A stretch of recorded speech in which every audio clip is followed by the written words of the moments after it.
Okay na laban ha. Bilisan nyo. Nakapkapan mo na to? Dapa lang ha. Dapa. Huwag kayo tumakbo kasi may mga tropa dyan sa gilid-gilid. Pinadapa ang mga inaaresto, saka isa-isang sinamsam ang mga ebidensya gaya ng matataas na kalibre ng armas, bala at mga paraphernalia. Ito may baril dito.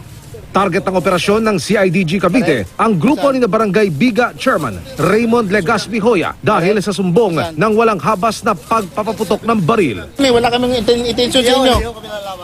Yung mga baril nyo ba na to may mga license? Lahat? Lahat to?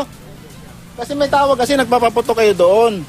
Batay sa complaint ayon sa CIDG, tila ba ginagawang firing range ni na Kapitan ang isang bakanting lote sa kanilang lugar. Patunay ayon sa mga pulis sa mga empty shell na na-recover sa lugar at ang target board na tadtad ng tama ng bala. Hindi bababa sa 9 na armas ang na-recover ng pulisya mula kina Kapitan, kabilang na ang isang disabog, 5.56 automatic rifle, kalibre 45 mga pistola at iba pa.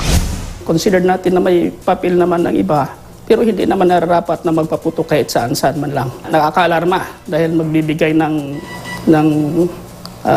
takot sa komunidad doon.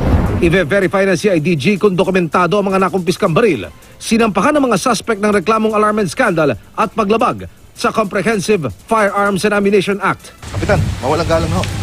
Gusto niyo ba magbigay ng panig dito? Dito ho sa ginawang paghuli sa inyo. Para ho madepensa niyo naman sarili niyo, sir. Chairman. Magsisimula ng election period sa linggo, January 13, kaya simula na rin ang gun ban. It's also a ban on deadly weapons.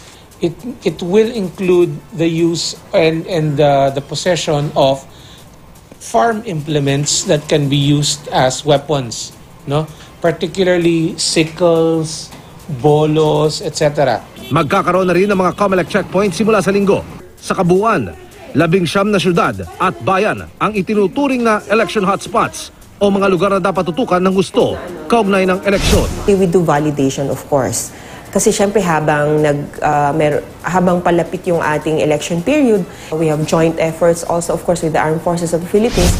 Karamihan sa mga hotspot nasa mga probinsya sa ARMM tulad ng Basilan, Lanao del Sur at Maguindanao. Kasama rin dito ang Daraga Albay, kung saan pinaslang si ako Bicol Party List Representative Rodel Batocabe na tatakbo ng alkalde ng bayan.